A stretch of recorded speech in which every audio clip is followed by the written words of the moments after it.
요한복음 15장 26절입니다. 내가 아버지께로부터 너희에게 보낼 보혜사 곧 아버지께로부터 나오시는 진리의 성령이 오실 때에 그가 나를 증언하실 것이요 너희도 처음부터 나와 함께 있었으므로 증언하느니라. 내가 이것을 너희에게 이름은 너희를 실족하지 않게 하려 함이니 사람들이 너희를 출교할 뿐 아니라 때가 이르면 무릇 너희를 죽이는 자가 생각하기를 이것이 하나님을 섬기는 일이라 하리라. 그들이 이런 일을 할 것은 아버지와 나를 알지 못함이라. 오직 너희에게 이 말을 한 것은 너희로 그때를 당하면 내가 너희에게 말한 이것을 기억나게 하려 하며 처음부터 이 말을 하지 아니한 것은 내가 너희와 함께 있었음이라. 지금 내가 나를 보내신 이에게로 가는데 너희 중에 나더러 어디로 가는지 묻는 자가 없고 도리어 내가 이 말을 함으로 너희가 마음에 근심이 가득하여도다. 그러나 내가 너희에게 실상을 말하노니 내가 떠나는 것이 너희에게 유익이라. 내가 떠나지 아니하면 보혜사가 너희에게 오지 아니하실 것이요 가면 내가 그를 너희에게로 보내리니 그가 와서 죄에 대하여 의에 대하여 심판에 대하여 세상을 책망하시리라.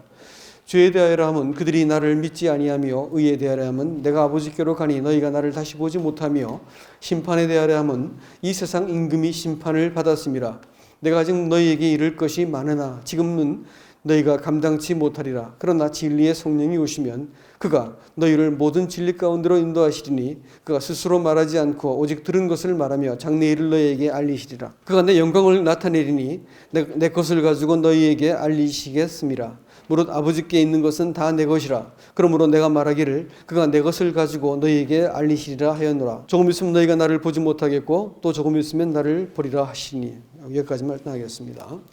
이 요한복음 14장부터 16장은 그 유명한 다락방 강화라고 말하는 것입니다. 예수님께서 이 땅을 떠나시기 전에 고별 설교와 같이 이 사랑하는 제자를 두고 예수님이 이제 부재 시에 만나게 되어질 위기와 또 도전과 핍박과 이 사단의 공격으로부터 사랑하는 제자들을 지키시고 그들로 하여금 오실 성령을 통해서 어떻게 살아가야 될지를 말씀해 주십니다. 커다란 대전환기지요. 이 전환의 시기에 그들이 정말로 이 중요한 이 전환의 시기에 믿음의 중심을 잘 잡아야 되기 때문에 무려 석장이나 할애해가지고 예수님께서 제자들에게 자세하게 말씀해 주시고 있는 장면으로서 오늘 마지막 16장을 들어갑니다. 여러분, 이 성경을 읽는 이 방법 중에서 하나님의 나라라고 하는 이 전제를 가지고 성경을 보기 시작하면 성경이 굉장히 쉽게 보입니다. 구속의 역사라고 하는 측면을 갖고 봐도 마찬가지지만 하나님의 나라라고 하는 측면을 가지고 성경을 읽으면 성경의 눈이 환해지고 모든 것이 척척 이렇게 아귀가 맞아떨어지듯이 이어지게 되어 있습니다. 오늘 여러분들 이 성경을 하나님의 나라라고 하는 측면에서 한번 보시기를 권해드립니다. 이 본문의 말씀에서도 예수님께서 그들을 떠나시고 또 떠나시게 되어졌을 때 그 세상으로부터 공격을 받게 되어지고 그들을 이 세상 가운데서 보존해서 하나님의 나라를 세우기 위해 하신다고 하는 하나님의 나라라고 하는 전제가 아주 깊게 깔려 있습니다. 강하게 이 하나님의 나라에 대해서 이해를 하고 성경을 볼 것 같으면 이해가 잘 된다라는 뜻입니다. 여러분, 이 하나님의 나라라는 정의를 로마서는 어떻게 말하냐면 하나님의 나라는 먹고 마시는 것이 아니요 성령 안에서 의와 평강과 희락이다 이렇게 말씀하셨습니다. 하나님의 나라는 의와 평강과 희락이다 이렇게 말씀했는데 이 하나님의 나라가 어떤 식으로 나타나는가를 보여주고 있다는 것입니다. 제자들에게 예수님께서 지금 제일 먼저 하고 계신 것은 14장에서 평안해라 라는 말씀을 먼저 하세요. 왜냐하면 잠시 후에 그들에게 임할 일들이 너무 이렇게 가혹한 핍박이 일어날 것이기 때문에 그렇습니다. 왜냐하면 예수님께서 이 땅에 계시면서 예수님이 세상이 잘못된 것을 말했기 때문에 예수님을 미워했지 않습니까? 예수님을 뭐라 부르냐면 참빛이라 불렀습니다. 참빛이 와가지고 세상을 쫙 비치니까 사람들 마음속에 있는 허위가 다 드러나 버렸어요. 사람들이 옳다고 믿었던 심지어는 종교적인 확신까지도 전통적으로 믿었던 그 믿음까지도 하나님의 참빛 아래서 딱 비춰보니까 다 거짓된 것이 들켜버리니까 그들이 회개를 하는 대신에 참빛을 없애버렸습니다. 예수님께서 그래서 살해를 당하셨죠. 근데 제자들에게 동일한 성령께서 그 마음속에 들어가십니다. 예수님께서 처음 사역을 시작할 때 성령으로 잉태되시고 성령으로 이끌림을 받아가지고 광야에서 시험 받으시고 성령으로 기름 붓듯이 하셔가지고 이 사역을 하셨고 성령에 의해서 마지막에 죽임을 당하시고 겟세마네 동산까지도 성령께서 그 힘을 도와가지고 구속의 사역을 완성하시니까 예수님의 사역은 한마디로 말하면 성령에 의해서 이루어진 것입니다.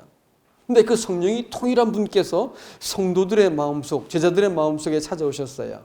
그러니까 성도들이 하는 말과 삶이 다른 사람이 볼 때는 참빛이 되어가지고 불편한 겁니다. 그리고 그들이 말하는 진리가 불편한 것이고 그들이 사는 삶의 목적과 방식과 이 태도가 자기들한테 거스리는 거예요. 그래서 미워하고 죽이려고 듭니다. 제자들이 당할 이 일들을 바라보고 예수님께서 걱정하십니다. 걱정을 하셨던 것이죠. 제자들한테 뭐라고 말씀하시냐면 걱정하지 마라. 내가 너에게 평안을 전하니까 걱정하지 마라. 이렇게 말씀을 하세요. 그리고 나서 내가 내 아버지 집에 거할 곳이 많다. 이렇게 말했는데 지난 말씀드렸지만 거할 곳이라고 한 것은 뭐라고요? 룸이라고 했습니다. 룸이라고 하는 말은 방이라는 말이 있지만 사실은 공간, 여유라는 뜻입니다. 사람 관계 속에서 상대를 받아줄 수 있는 여지, 룸이 있으면 상대방이 편안하게 여기는 거 아십니까? 그래서 사람들이 야무지고 똑똑하고 뭐 바늘로 찔러도 피 한 방울 안 들어가고 아주 용의주도한 사람들은 사실 사람들이 이렇게 일 때는 같이 하지만 인간적인 관계 맺을 때는 불편하게 생각합니다. 허술하고 뭔가 좀 빈듯하고 저 사람하고 관계 맺으면 내가 좀 거기 머물 자리에 있겠구나라고 생각이 들어지면 그러면 그 관계가 이렇게 성립된다라는 것이죠. 사람 관계도 마찬가지입니다. 서로가 서로에게 받아들여진다라는 확신이 들어지지 않으면 이 관계는 성립되지 않는 것입니다. 그런데 예수님께서 아버지께로 가심으로써 어떤 일을 하시냐면 구속을 다 완성하시고 이제 아들 안에 우리를 담아가지고 아버지 앞에 우리를 대신 탄원하시고 중보하시기 때문에 아버지께서 우리를 반드시 받아주셔야 되시고 아버지 집에 아버지 안에 우리가 거할 수 있는 공간이 많아졌다는 것입니다. 우리가 용납되었다라는 것입니다. 우리 하나님께서 사람을 받아주셨다라고 말씀하신 것은 아무리 생각해도 우리가 마음속에 감동이 되는 부분입니다. 여러분, 신앙생활이라고 말하는 것은 결국은 예수님 안에 내가 이런 모습인데도 불구하고 나를 받아주셨구나라는 것을 내가 알기 시작할 때 신앙이 비로소 거기에 내 뿌리를 내리고 정착을 하게 되는 것이거든요. 근데 내가 잘 지켜야만 되고 내가 이렇게 잘할 때만 하나님께서 사랑하실 거야라고 말한다면 그것은 그 예수님 안에 내 뿌리가 없다는 뜻입니다. 어떤 모양이 되어도 예수님 안에 내가 그 근거가 있고 내 자리가 있고 나를 받아주신다라는 것을 알게 되어질 때 사람이 비로소 예수님 안에서 자기가 이렇게 힘을 얻게 되는 것이거든요. 주님께서 내가 아버지께로 가니까 다시 말하면 이 구속의 사역을 다 완성하고 어떤 상황이 되어도 내가 너희를 이 아버지 앞에 내가 머물 수 있게 만들기 위해서 내가 자리를 마련해서 간다. 이렇게 처소를 예비하러 간다. 이렇게 말씀하셨어요. 구속이 완성되었기 때문에 가능한 일입니다. 그리고 다시 와서 성령을 말씀하신 것이죠. 너희를 나 있는 곳에 영접하게 하겠다. 해가지고 결국은 신앙생활을 우리를 그리스도 안으로 머물 곳이 있게 만들어 주시겠다라고 말씀을 하고 계신 거예요. 이게 중요한 문제입니다. 사람의 본능 속에서 가장 강한 것이 뭔지 아십니까? 그것은요, 소속감이에요. 소속의 본능, 생존의 본능은요, 내가 여기에 속했다.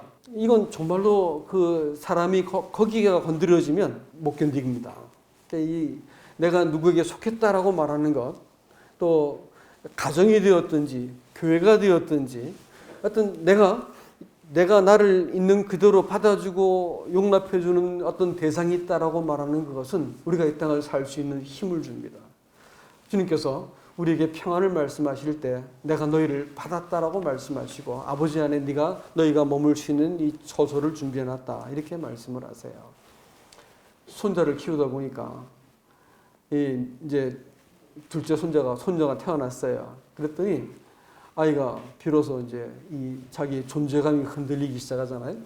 더 엄마가 계속 자기 동생만 안고 있으니까 얘가 이 정서가 극도로 불안해집니다. 그래가지고 어쩔 줄을 몰라. 애가 그래서 점잖해가지고 동생을 엄마한테 양보했는데 할머니 할아버지 집에 와가지고 아래층에서 안 내려가려고 그래요. 그리고 어떻게 하든지 고모 내 거, 할머니 내 거, 할아버지 내 거, 또 순서가 있더만요. 뭐 자기가 좋아하는 순서대로 뭐 집착을 합니다.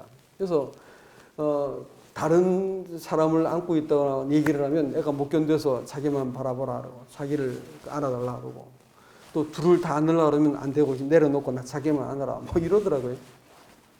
이제 이건 이제 정상적인 반응인데 이제 아이가 어떤 정서적인 한계에 딱 다다르면 속의 것이 나오는가 봐요. 그러니까 이제 엄마한테 동생을 뺏겼잖아요. 동생을 잃어버렸으니까 아이가 본능적으로 이 폐악을 칩니다. 아담 자식이죠. 그러니까 이제 그래서 어디까지 나를 용납해 주는가 아이가 테스트해 보는 것 같아요. 그래서 막 악을 쓰고 막 못된 짓을 골라서 하더라고요. 어디까지 용납해 주는지 보려고. 근데 이제 막 울고 뭐 때를 쓰고 통제가 안 돼. 그냥 끌어안고 있으면 애가 이제 눈 쳐다봐라 눈 이름 부르고 막 예쁜 말로 말해야 들어줄 거야 이렇게 해서 이제 아이를 이제 진정을 시켜주면 아이가 이제 목소리가 잦아들고 그러면서 이제 예의를 갖춰서 얘기를 하면 아이 들어주고 이렇게 하면서 이제 아이가 아주 열병을 앓으면서 지금 그 자기 자리를 찾아가고 있는 중입니다. 자기 소속이 온 세상이 자기 것이었었는데 이것이 동생한테 뺏기니까 얘가 이제 이 불안감을 이제 해소할 길을 못 찾은 거예요. 그래가지고 이제 자기 방식대로 자기가 원하는 대로 그 부모를 조정하고 상황을 만들어 보려고 막 이렇게 몸부림치고 잠자다가도 소리를 지르고 아이가 꿈에서 뭐 이러고 있어요. 열병을 앓고 있는 거죠. 근데 그걸 가만히 옆에서 지켜보면서 느끼는 생각이 뭐냐면 사람이 다 저렇지라는 생각이 든 거예요. 사람도 모든 사람도 사실은 다른 사람을 조종하려 들고 자기가 원하는 대로 이렇게 사람들을 환경을 이렇게 만들어 보고 싶어 해요. 이게 안 되면 괴롭히는 거죠. 힘이 있으면 힘 가지고 시위를 하고 사람들을 이렇게 괴롭게 만들어요. 교제라는 이름으로 이 사람 저 사람 불러내 가지고 자기 말 안 들어주면 괴롭히는 거예요. 뒤에서 비난하고 이렇게 합니다. 왜 그럴까요? 이게 이제 이 생존 본능입니다. 자기가 누구한테 받아들여지고 있는 그대로 용납되어진 적이 사실 없기 때문에 그런 거예요. 그것을 이 어린아이가 알기까지 시간이 좀 필요할 거예요. 이 사랑을 나눠 가져야 되고 내가 이렇게 때를 써서 되는 것이 아니고 이것은 정당한 방식으로 해야 되는 거구나를 알기까지 시간이 필요할 거예요. 성도들도 마찬가지더라고요. 처음 와가지고 자기가 원하는 대로 사람들을 자꾸 조정하려 들어요. 근데 이게 안 되죠. 다 그렇게 마음을 먹고 있으니까 안 되지 않습니까? 근데 누가 조주냐면 나이 먹은 사람들이 조집니다. 오래된 사람들이 이렇게 보고 있다가 그리스도 안에서 마음이 다루어진 사람들이 그 사람들의 그 악스러운 면들을 담고 기다려주는 거예요. 그러다가 이제 세월이 지나면 이러는 게 아니구나 하면서 이제 마음을 고쳐먹는 것이죠. 신앙생활은 사실은 그리스도 안에서 내가 정착되는 문제가 먼저예요. 내가 있는 그대로 내 존재를 받아들여지고 내가 용납되었는 것을 이해하기 시작할 때 비로소 내가 두텁게 입고 있던 옷을 하나하나 벗어내기 시작하면서 저 사람들이 나를 경계하고 비난하고 뒤에서 나를 뒷담화치고 그리고 나를 이렇게 비교해서 무시할 사람들이 아니구나. 저분들이 나랑 똑같이 그리스도 안에서 함께 있는 형제들이구나라고 이해가 되어지면서 비로소 안심을 하고 마음을 열게 되는 것이지요. 하나님께도 마찬가지입니다. 하나님 옆에서 내가 무엇을 잘해서 뭘 복을 받고 못해서 징계를 받는다. 뭐 이런 식으로 생각을 하고 있으면 사실은 신앙이 시작된 게 아니에요. 신앙은 그런 문제가 아니고 내가 어떤 상황에서도 예수님 안에 내 그 호적이 있고 내 이 머물 자리 있다는 것을 아는 사람들은 아무리 못난 자리, 아무리 끼어진 자리, 아무리 상황이 어려워진 자리에서도 내가 예수님 안에 있다는 것을 전제로 내 상황을 하나하나 헤아리기 시작합니다. 그때 비로소 신앙이 무엇인지가 드러나는 거예요. 그때 비로소 내가 어떻게 하나님 앞에서 하나님의 사람으로 처신할지가 보이는 거거든요. 이거 안 쉽습니다, 여러분. 이게 제가 이렇게 얘기를 쉽게 하지만 사실은 안 쉬운 문제입니다. 문제를 딱 닥쳤을 때 정말 영혼을 걸고 결정을 해야 될 때가 있어요. 그럴 때 내가 예수님 안에서 내가 이 문제를 보겠습니다 라는 결정을 할 때 이렇게 괴롭게 만들던 내 감정과 자존심과 체면 이런 것이 툭 하고 내가 힘을 잃어버리고 내가 비로소 내 안에서 예수님이 이기시는 거예요. 여러분 신앙이 이게 과정인가 아세요? 이렇게 되면서 내가 누군지가 뚜렷하게 드러나는 것이다라는 것입니다.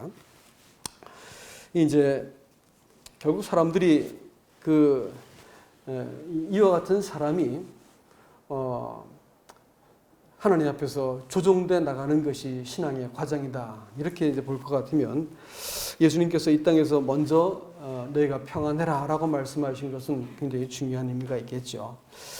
평안이라고 하는 것은 하나님께 내가 용납받은 것을 근거로 일단 시작한다라는 것을 알 수가 있습니다. 내가 예수님 안에서 어쨌든지 내 거할 이 처소, 공간, 여지가 있지 않다라고 생각하면 신앙은 사실은 매우 불안하게 되어지고 그건 내가 잘하는 동안만 하나님께 인정받는 신앙이기 때문에 평안이라는 것을 사실 경험할 수가 없을 것입니다. 네, 주님께서는 우리를 먼저 내가 처소를 예비해놨다. 또 와서 내가 처소를 같이 할 것이다. 이렇게 말하면서 우리를 당신의 소유로 삼았습니다. 근데 그럼에도 불구하고 그 아이한테 바른 도리를 어렵게 가르치고 있거든요. 그렇게 해서는 안 돼. 이렇게 하면서 사랑은 나누어져야 되고 또 아이가 바른 태도를 가지고 부모한테 요구하는 것을 또 이제 어른들한테 요구하는 것을 가르치고 있습니다. 성도들도 마찬가지입니다. 의롭지 않는 관계는 오래가지 못합니다. 하나님께서 우리를 의로운 관계로 만드시기 위해서 우리를 견디고 계신 것이고요. 이런 관계를 세워나가기 위해서 이렇게 과정이 필요한 것이다 라고 말씀하고 있습니다. 그러니까 이제 이 평안이라고 말하는 것은 사실은 이렇게 우리가 고요하게 유지하고 있는 마음 상태를 말하는 것이 아니고요. 사실을 확신하는 문제에 해당됩니다. 그래서 주님께서 세상이 너희를 미워할 것이다 라고 말씀했기 때문에 미리 예고해 놓았기 때문에 세상에 핍박이 딱 시작되었을 때 우리가 놀라지 않게 하기 위해서 그렇게 말씀하셨고요. 그 다음에 또 주님이 너희가 처음부터 나와 함께 있었기 때문에 내가 먼저 아버지께로 가서 너희를 위해서 처소를 예비하고 너희를 내 안에 있게 할 거야 라고 말씀하셨기 때문에 이 사실을 가만히 생각할 것 같으면 사람이 이 소망이 지금 하나님께 예수님께 있구나라는 것을 알게 되어지면서 마음속에 평안이 옵니다. 핍박이 오고 막 괴로움을 겪어도 지금 이게 내가 예수님 안에 머물기 위한 과정이구나라고 생각하면서 오히려 견딜 수 있다라는 것입니다. 하나님 나라는 평강뿐 아니라 또 의라고 말씀했습니다. 오늘 이 본문의 말씀이 이제 그것을 지금 얘기하고 있죠. 주님은 이 구속 사역을 완성하시고 이 아버지께로 가면서 성령을 보낼 것에 대해서 말씀을 했습니다. 여러분, 이 성령을 보낸다라고 말씀하셨는데 제가 16장을 오늘 아침에 읽으면서 이제 든 생각이 그랬습니다. 15장. 이 15장 16장을 보면서 마치 우리 주님께서 성령 보내기를 아주 간절하게 사모했다는 것처럼 느껴지고 그분이 오셔야 돼. 성령께서 오셔야 되라는 것을 자꾸 말씀하시고 그것이 마치 신앙의 본론인 것처럼 말씀하고 계세요. 왜 그런지 아세요? 아버지께서 작정하신 구속을 아들이 완성하셨고 완성하신 구속을 각 개인에게 적용하기 위해서 누굴 보내시냐면 성령을 보내신 것이기 때문에 성령을 의지해서 사는 것을 비로소 시작할 때 신앙이 시작되는 것이거든요. 예수님께서 십자가에 죽으신 것에 사람이 보탠 것이 있을까요? 아무것도 없어요. 그건 해놓으신 일이에요. 근데 그것이 내 것이 되어지고 그것이 내 안에서 적용이 되어지고 내 안에서 하나님의 나라가 시작되기 위해서는 누가 오셔야 된다고요? 성령이 오셔야 되는 거예요. 그러니까 성령 보내기를 주님께서 작정하셨어요. 그래서 26장 말씀 보니까 내가 아버지께로부터 너희에게 보낼 보혜사 이렇게 말했어요. 성령을 누가 보내세요? 예수님이 보내시죠. 그렇죠? 예수님이 보내세요. 보혜사라고 하는 것은 당신께서 자기 스스로에게 붙였던 이름을 성령께도 붙여주신 거예요. 성령을 누가 보내냐면 아들이 보내세요. 근데 또 재밌는 것이 그 뒤에 보면 곧 아버지께로부터 나오시는 진리의 성령이 오실 때에 그가 나를 증언할 것이다 이렇게 했는데 이게 재밌더라고요. 뭐냐면 아버지께로부터 나오시는이라는 말을 제가 궁금해서 오늘 헬러 사전도 뒤져봤어요. 나오신다는 말을 동사를 보니까 이게 컴포넌트 동사로 되어 있어요. 헬라어에서 컴포넌트 동사라는 건 아주 재밌습니다. 원래 의미는 수동태예요. 그러니까 아버지께서 보내시는 성령 이렇게 되는 것입니다. 그런데 사용될 때는 반드시 능동태로 쓰인다는 거예요. 그러면 자발적으로 나오신 성령입니다. 그러니까 성령께서는 아들이 보내시고 아버지가 보내시고 성령이 자발적으로 오신 거예요. 그래서 누구에게 오시냐면 우리에게 오셨습니다. 근데 성령이 오시는 것이 너에게 유익이다 이렇게 말씀했거든요. 유익이라는 말을 또 제가 흥미로워서 찾아봤어요. 재밌는 단어가 있습니다. 유익이라는 말이 놀랍게도 이 말이 동참한다, 기여한다, 영광을 나눈다 이런 뜻이에요. 너한테 프로핏하다 이런 말이 좋다는 말이 아니라 영광에 동참하고 영광에 기여한다라는 뜻이 되거든요. 다시 말하면 말이죠. 성령이 오셨을 때 비로소 내가 하나님의 아들처럼 행동하게 되어가지고 하나님의 나라를 이루는데 내가 한 지분을 담당하고 이익을 담당하는 사람이 되어서 하나님의 동역자가 되게 하신다라는 거예요. 그래서 성령이 오셔야만 이 모든 일이 가능하다는 것입니다. 성령이 오셔서 비로소 내가 이와 같은 일들을 감당케 만드시겠다. 그래서 성령이 오시는 것이 너에게 유익하다. 이렇게 지금 말씀을 해주고 계신 것입니다. 예수님께서는 이 성령을 보내시기 위해서 구속을 완성하셔야 됐습니다. 그래서 완성하시고 우리 주님께서는 천국에서 아버지 보좌 옆에서 지금 기도하고 계시고 중보하고 계시고 성령께서 완성된 사역을 가지고 예수 그리스도를 하나님에 대해서 똑똑하게 우리의 마음속에 알려주신 조명해 주시는 거예요.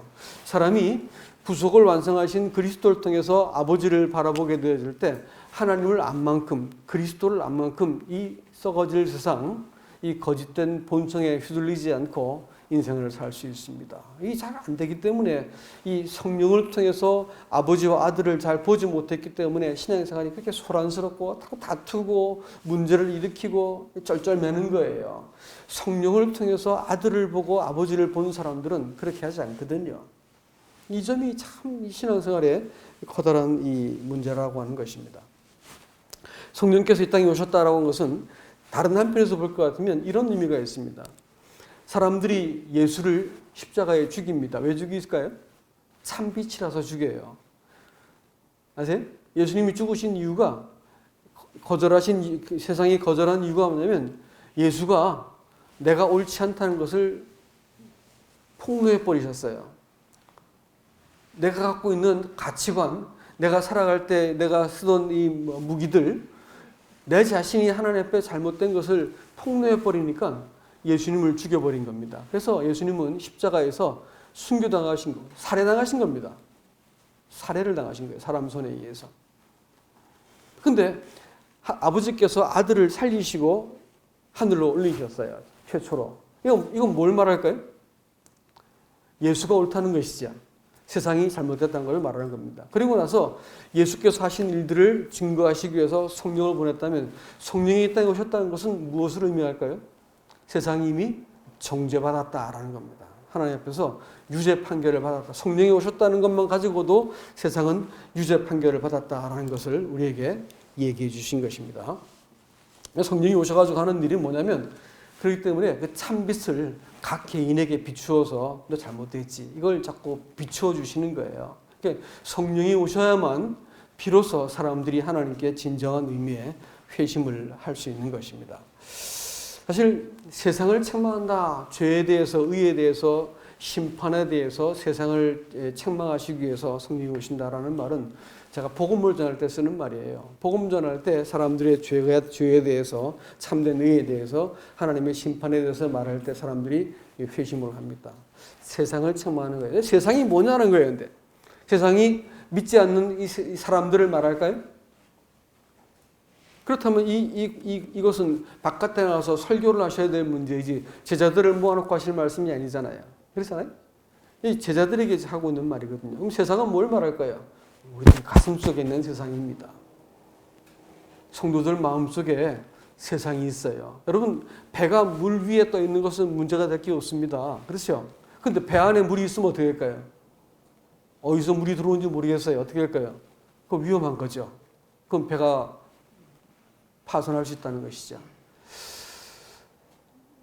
성도들 마음속에 남아있는 세상을 주님께서 바로잡고 그것으로부터 성도들을 분리해내야 되는 겁니다. 이것이 이 사단은 세상과 그 그리스도를 혼동하게 만들고 우리의 믿음을 세상과 더불어 구별을 자꾸 없애기 때문에 오늘날 소위 교회라고 이름하고 성도라고 이름하는 사람들도 이게 구분이 잘 가지 않기 때문에 신앙생활이 뒤죽박죽입니다.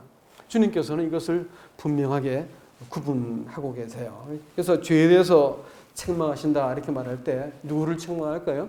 우리를 책망하시는 거예요. 성도가요 하나님의 책망을 받지 않으면 가짜입니다. 아세요? 그건 세상 편이라서 하나님께서 책망할 이유가 없는 거예요. 그러니까 성도들은 살면서 책망을 자꾸 받아요. 그래서 하나요? 저도 10편, 73편 보면서 주님 제가 짐승입니다. 이런 고백을 많이 드렸어요. 제가 짐승입니다. 이게 이렇게 우매무지할지 모르겠어요. 그러면서 자백한 적이 참 많이 있었습니다. 우리는 아침마다 마음의 징계를 받습니다. 말씀이 오니까 내가 그릇 행한 것이 보이는 거예요. 내 마음을 하나님 앞에서 내가 돌이키고 좀 잘못되었습니다. 그러면서 내 마음의 징계를 받습니다. 그리스도인이 징계를 받지 않으면 세상과 함께 망하는 겁니다. 여러분 아세요? 우리는 징계를 받고 사는 사람들이에요. 그러니까 마음의 책망을 받아야 돼요. 성령께서 그렇게 하신 거예요. 그것은 책망하다는 것은 드러내다는 것입니다. 말뜻이 드러내다는 뜻이에요. 그래서 성령이 밝히 우리 마음속에 슬쩍한 거짓말이라든지 슬쩍한 비겁한 처신이라든지 또 이렇게 이기적인 마음이라든지 용서하지 않는 태도라든지 이런 것들을 들키게 만드시는 거예요. 그랬을 때 하나님 앞에서 좀 이게 잘못되었습니다라고 자백을 받으시죠. 근데 말이죠. 이 땅에서 그리스도인들은 에베소 5장 말씀에 근거하면 책망을 받는 것보다 다 뭘로 나타나냐면 빛으로 나타난다 했어요. 예, 그겁니다. 그리스도인들이 하나님으로부터 성령으로부터 책망받지 않으면 빛으로 드러날 게 없어요. 그건 때깔이 좋아봐야 그게 그거지. 뭐 차이가 있겠습니까? 사람 썩은 시체 얼마큼 더 썩었냐 덜 썩었냐 그 비교하고 있는 거지. 사람 본성 뭐가 대단한 사람이 있고 뭐가 그렇게 착한 사람이 있고 뭐가 그렇게 선한 사람이 있겠어요. 다 거기에서 거기입니다. 그것 가지고 우리가 우리 자신을 논할 수가 없어요. 사람의 본성은 그와 같습니다. 다만 이제 성령께서 우리의 마음을 딱 지적하실 때 책망을 받고 나면 좀 잘못되었습니다라고 거기서 내가 하나님께 책망을 받아들이고 나면 우리가 그걸 빛으로 만들어 주시겠다는 거예요. 사람들이 내가 이 참비달에서 내 자신이 책망을 받고 나면 그 자리가 뭐가 되냐면 샘의 곳이 된다고 시편은 말하고 있습니다. 샘의 곳이요. 샘터가 된다. 샘터가. 박하의 골짜기, 눈물의 골짜기를 부르는 박하의 골짜기를 이 세상 사람이 다 지나가거든요. 누가 세상 사람들이 좋은 데가 있다 그래요? 누가 세상이 천국이라 그래요? 오늘 제가 오래전에 함께 신앙생활 하셨던 두 분이 참석하셨어요. 뉴질랜드 천국 밑에 뉴질랜드라는데 살아보는 게 천국은 아니더만. 천국은 아니에요. 천당 밑에 분당이는데 여러분 뭐 천당 밑에 사는 것 같아요? 분당 살아도 고통은 마찬가지잖아요.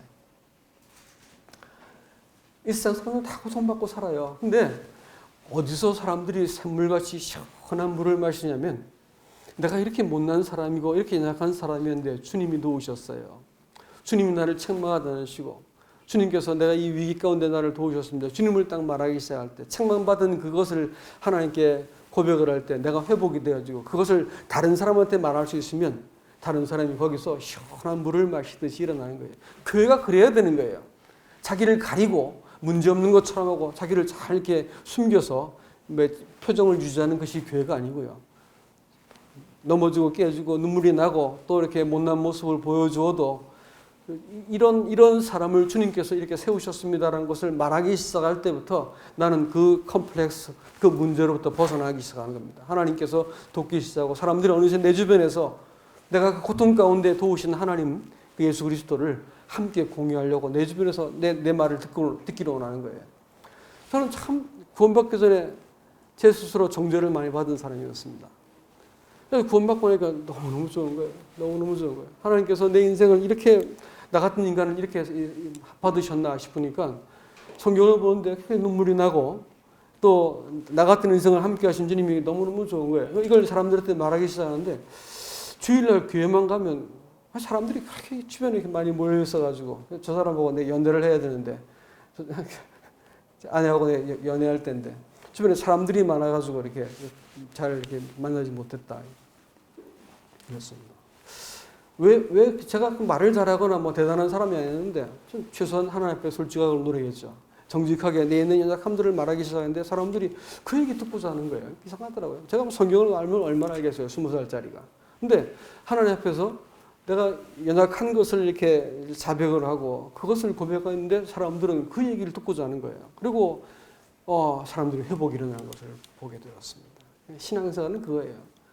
그리스도를 보여주는 것이지요. 그리스도를. 그러니까 이 점에 있어가지고 의에 대해서 이 죄에 대해서 명확하게 우리가 성령께서 책망하실 때 내가 그것을 바르게 자백을 하고 받아들이는 것이 중요한 것입니다. 사실 죄라고 말하는 것은요, 헬란 말로 하마르티아라 부르는데 그것은 표적이 빛나는 화살이라는 것이죠. 여러분, 목표를 맞추지 못한 화살은 쓸모없는 화살이죠. 그렇죠? 사람의 인생이 하나님께서 목적을 가지고 우리를 지어서 이런 사람으로 내가 너를 지었고 이런 아들의 가치를 내가 지불하고 너를 샀어라고 말하면 우리 인생에 대해서는 하나님께서 계획과 목적이 있는 거예요. 그런데 그 계획과 목적을 갖지 않고 내가 나를 위해서 하나님의 목적을 내가 그릇 사용하는 것이에요. 교회에 다 나올 수 있고 내가 다 할 수 있어요. 그렇지만 내 인생을 나를 위해서 자기 실현과 자기 목적과 자기 만족을 위해서 인생을 살겠다고 방향을 쓱 틀어버리면 숨 쉬는 것 자체가 다 죄입니다. 아세요? 그 존재 자체가 다 죄덩어리라고요. 무슨 일을 해도 다 죄입니다. 그거. 사람들은 도덕적인 잘못을 짓는 걸 죄라 생각하지만 아니에요. 성경이 말하는 신이라고 하는 단수로서의 죄는 바로 그겁니다. 자기 자신이 목적이 될 때 그 죄가 되는 거예요. 숨 쉬는 것도 죄라니까요. 존재 자체가 다 죄예요. 하나님 앞에서 내가 하나님의 부르신 목적대로 내가 존재하지 않는 것 죄인인 것입니다. 이거 회개하지 않으면 절대로 하나님과 관계 맺을 수가 없는 겁니다. 착한 일 좀 하는 거예요? 죄 좀 덜 짓는 거예요? 교회 나와주는 거? 이거 아니에요, 여러분. 이거 다 하고도 지옥 갑니다. 하나님 앞에서 내 전 존재가 돌아선 경험이 있지 않고는 사실 하나님을 알았다 말할 수 없는 것입니다.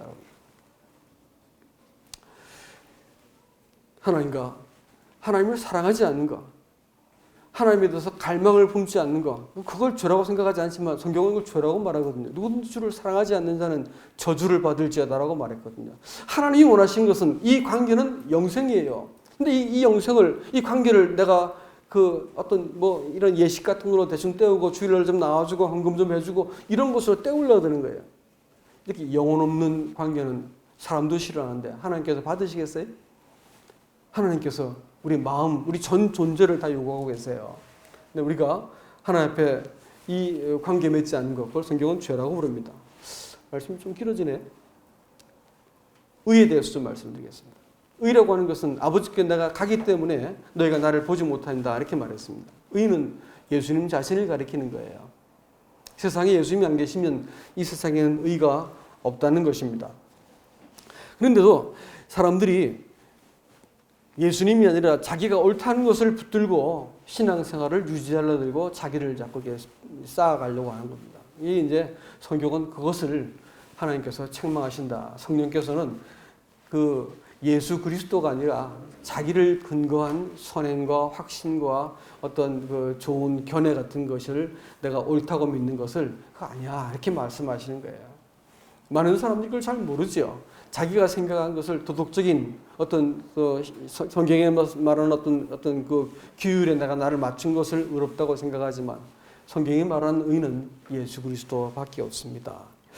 이제 오늘 이 성령께서 하시는 게 뭐냐면 사람이 자기의 선한 기준을 내어놓거나 내가 옳다고 하는 바를 자꾸 내어놓는 것 같으면 성령께서 그것을 폭로하시고 고소해버린다는 거예요. 책망한다는 말은 고소한다는 말이기도 하거든요.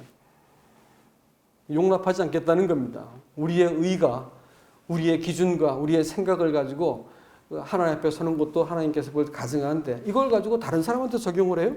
어떻게 될까요? 그건 하나님 보기에 가증한 겁니다. 신앙생활은 사실은 하나님과 사람과의 관계의 문제이고 하나님과의 관계의 문제는 아들의 문제입니다. 아들을 내놓아야 돼요. 내가 옳다는 것을 내어놓아가지고는 신앙생활이 유지가 될 수 없습니다. 어느 날 어떤 문제가 생겨나면 그 와르르 근본부터 무너져 버립니다.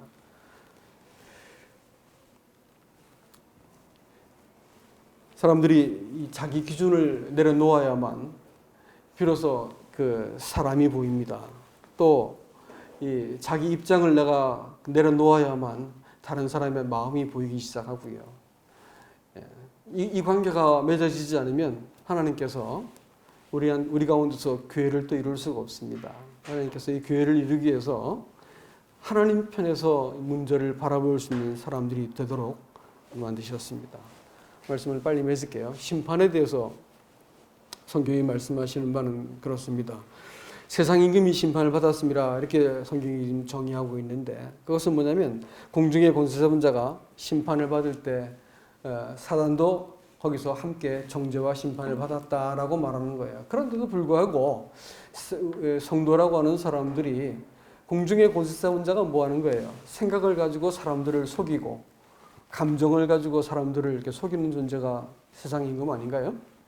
세상 임금이 심판을 받았다라고 말하는 그것은 이제 그리스도인들이 자기 생각이나 자기 감정이나 이런 것 가지고 살지 말라라는 거예요. 하나님이 저주해버린 그 기준, 논리, 생각 이런 부스러기 들고 신앙생활을 버티지 말라는 거예요. 그거 하나님께서 반드시 심판하신다는 겁니다. 그리스도인들이 아들을 통해서 심판해버린 세상 임금의 세상 임금의 그 무기를 아직까지 내가 붙들고 있다 할 것 같으면 반드시 심판을 하시겠다라는 것입니다. 성도는요, 이 그리스도 안에서 심판을 받은 자로 산다는 거 혹시 아십니까? 우리는 이미 그리스도 안에서 심판을 받은 자입니다. 그래서 이 땅에 살면서 죄에 대해서, 의에 대해서, 심판에 대해서 성령께서 우리 마음속에 심판받은 것 가지고 살지 못하도록 자꾸 책망을 하시고 비추어 주시고 일깨워 주시는 것입니다. 그래서 성도가 이 땅을 살면서 책망을 받아야지 그리스도의 평안을 누릴 수가 있게 되어지고 하나님의 나라를 그를 통해서 볼 수 있게 되는 것입니다. 주님께서는 아버지께로 가심으로써 주님 안에 있게 된 그 성도들이 평안과 소망을 갖도록 만들어 주셨습니다. 그렇기 때문에 이 땅을 살면서 성도가 어떤 문제를 만나고 환난을 만나기도 놀라지 말아라 이렇게 얘기해 주시기 위해서 오늘 이 말씀을 하신 것입니다. 저는 말씀을 준비하면서 로마서 1장 4절 말씀이 떠올랐어요. 그게 뭐냐면 예수님께서 죽은 자 가운데서 일어나심으로써 성령 하나님의 영으로 죽은 자 가운데서 일어나심으로써 하나님의 아들로 인정되고 공표되었다라는 말씀이 나와 있어요. 근데 이 말씀이 갑자기 딱 떠오르더라고요. 이게 뭐냐면요. 사실은 이 신앙생활이라는 것이 사람의 마음 안에서 동일하게 하나님의 이 성령을 통해서 우리의 마음속에 하나님의 아들로 증명이 되어지는 그 과정이에요. 하나님의 아들이 그렇게 하신 것처럼 우리도 똑같이 성령께서 우리 마음속을 이렇게 조명해 주시고 격려하시고 힘을 주셔가지고 우리가 하나님의 아들로 증명되게 하시기 위해서 우리를 지금 이 땅에 남겨놓고 있는 것입니다. 제가 첫 번째 직장을 구해가지고 처음으로 은행 계좌란 걸 만들어 보고 카드를 받았습니다. 근데 참 이게 무지하게 그 설레고 기분이 좋더라고요. 그래서 그걸 갖고 시범적으로 나와서 물건을 탁 사봤는데, 아니 돈도 안 받고 카드 받고, 오래전이에요. 카드를 받고 사람들이 물건을 내주는 거예요, 글쎄. 그러니까 얼마나 그때 그 충격과 그 설렘이 컸는지 아직까지 그 기억이 납니다. 여러분, 신앙생활은요, 성령을 경험해가는 과정입니다. 제가 은행 계좌를 열고 카드를 처음 사용할 때 막 설레고 가슴 떨렸던 것처럼, 하나님의 성령은 예수님께서 다 이뤄놓으신 그 일, 공적으로 이뤄놨기 때문에 사실은 누구한테나 다 해당되는 것이지만, 믿음은 모든 사람의 것이 아닙니다. 성령이 마음속에 오셔가지고 그리스도를 보여줄 때 비로소 성령을 의지해서 내가 그 믿음을 나한테 적용을 시키기 시작하는 거예요. 근데 그 신분을 나한테 적용시키기 시작하고, 내가 그 아들의 이름으로 행할 수 있도록 내가 적용을 시키기 시작할 때 믿음이 거기서 딱 시작하는 거예요. 그렇기 전까지는 모든 게 다 견해입니다. 신앙생활은 견해뿐이에요. 그 희마리가 없습니다. 사람끼리는 좋을지 모르겠지만 거기서는 하나님이 나타나지 않아요. 그러면 아무리 못난 사람이라 하더라도 위기 가운데서 내가 성령을 의지해서, 주님, 내가 당신을 신뢰하겠습니다. 내가 이렇게 되면 내가 망할지 모르겠지만, 내가 자주 원하지 않는 길일지 모르겠지만 내가 주님 의지하겠습니다 라고 내가 딱 적용을 시켜보기 시작할 때 하나님의 성령이 내 속에서 딱 일을 하기 시작합니다. 여러분, 이 경험, 이 감격이 없이는 신앙생활은 그렇게 오래 가서 갈 수 없는 길이에요. 이 롱런이거든요. 마라톤 같은 거라서 이 경험하지 못하면 우리가 갈 수 있는 신앙길을 다 다름질을 못하게 되어 있습니다. 구원받은 즐거움은 그때뿐이고요. 가끔 사람끼리 좋은 것은 할 수 있지만 우리를 그리스도 예수 앞에까지, 그리스도 예수의 날까지 하나님 앞에 우리를 이끌고 갈 수 있는 것은 바로 이 성령의 역사하신 이 역사를 체험하는 길입니다. 주님은 이런 목적으로 성령을 보내셨고, 하나님의 성령은 우리 속에 찾아오셔가지고 우리의 마음속에 당신이 거할 처소를 주셨고, 또 우리도 당신 안에 거하게 만들어 두셨습니다. 그래서 우리가 성령을 경험함을 통해서 우리로 하여금 그 영광에 동참하는 자가 되게 만들었다라는 것입니다. 말씀을 맺겠습니다. 여러분, 죄라는 것이 뭐라 했죠? 죄라고 말하는 것은 도덕적인 어떤 잘못이 아니고 하나님 이외에 목적을 두고 살아가는 그것이 죄입니다. 하나님 그분과 오로지 내 관계 맺지 않고 내가 인생을 사는 것은 그 자체가 죄가 된다, 이렇게 말했습니다. 우리한테는 조그만 의는 우리 것이 아니고 예수님 자신의 의가 되어야 됩니다. 내 것의, 내 입장, 내 감정, 내 기준을 가지고 그 가족끼리도 통하지 않는 것 같고 다른 사람한테 써먹으려면 통하나 안 통하지. 안 통한단 말이에요. 그걸 갖고 자꾸 쓰려고 그러니까 사람들이 고통을 겪는 겁니다.